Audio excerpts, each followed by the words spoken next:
Moderator of Meet the Press, Kristen Welker, just sat down exclusively with French President Emmanuel Macron just moments ago following those lengthy peace talks at the White House today. She pressed him on that hot mic moment with President Trump that we saw earlier and whether a ceasefire needs to be reached to hold the trilateral meeting and the role French and American troops could play in the effort to maintain peace. Take a listen.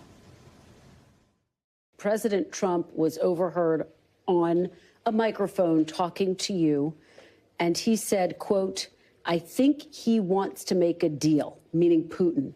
"I think he wants to make a deal for me." You understand that? As crazy as it sounds. What went through your head when he said that to you? I think if, at the end of the day, if we have a deal which is compliant with this long-standing and robust peace, this is a great news. And your president, indeed, is very confident about the capacity he has to get this deal done, which is a good news for all of us and can break this, I would say, this daily killings, which are the responsibility of the Russian aggressor. So I think it's a great news. My point, and this is why we've worked so hard during the past few months, and we need this convergence, is to be sure that this deal is not detrimental to Ukraine and Europe. And we, all of us, we want a deal and we want a peace deal.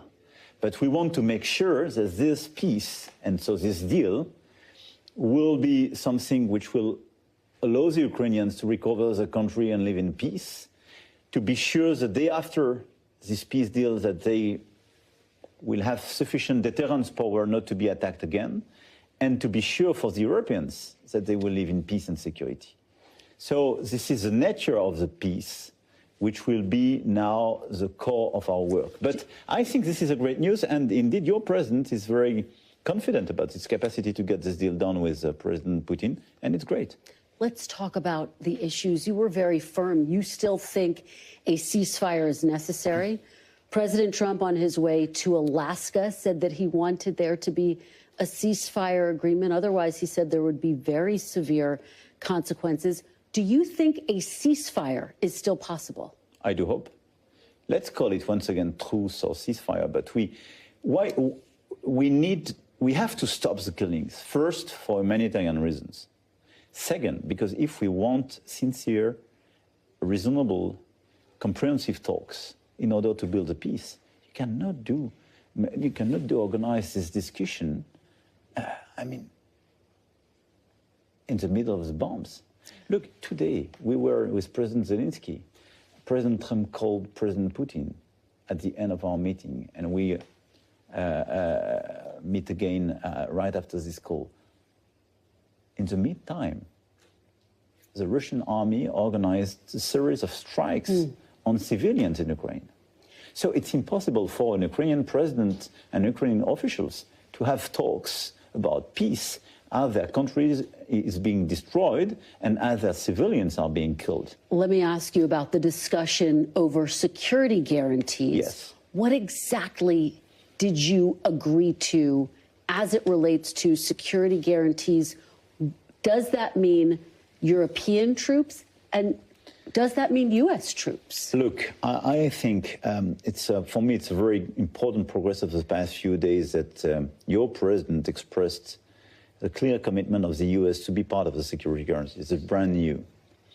And last February, when I took the responsibility to gather a series of European leaders with President Zelensky in Paris, and we followed up in London, and we created this coalition of the willing. And it was a reaction to the feeling we had that we could see a temptation to go to a rapid peace, but without any guarantee for Ukraine. And we know what it means. It was Georgia 2008, but it was as well Crimea 2014. And there is full certainty that if you make any peace deal without security guarantee, Russia will never respect its words, will never comply with its own commitments. So it's for us totally critical, and this is an essential part of any deal for Ukraine and for the Europeans. This is for our own security. So this is a very important progress of the past few days that the US now is willing to be part of this. Kristen Welker joins us now live. Kristen, that was just a portion of that interview. You also spoke to President Macron about how optimistic he feels about a deal. Tom, I did, and it was a really notable answer. President Macron saying that he is skeptical that President Putin actually wants peace. It was a very somber moment in the interview, and he said the process itself is important. It's significant that we move forward with this process.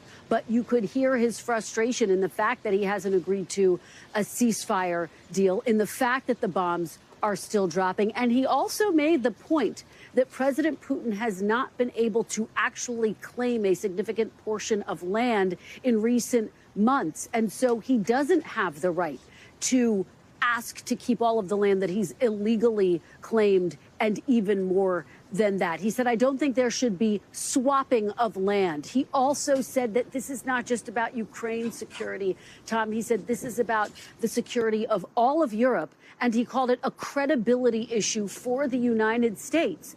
And this was a significant takeaway from his interview, Tom. He said, look, if it doesn't appear as though there is being progress made in these upcoming talks between President Zelensky and President Putin, and then, of course, the trilateral that's expected to happen after that, he says President Trump should move to impose sanctions and tariffs and really lower the hammer on President Putin. It was a very powerful message from the French president, who also reaffirmed their commitment to the security of Ukraine and that security agreement that you heard him there talk about, without giving all of the details away. It's clear some of those details are still very much coming together. But for the French president, this is a matter of Ukraine's security and the security of everyone on the European continent, Tom. We thank you for watching, and remember, stay updated on breaking news and top stories on the NBC News app, or watch live on our YouTube channel.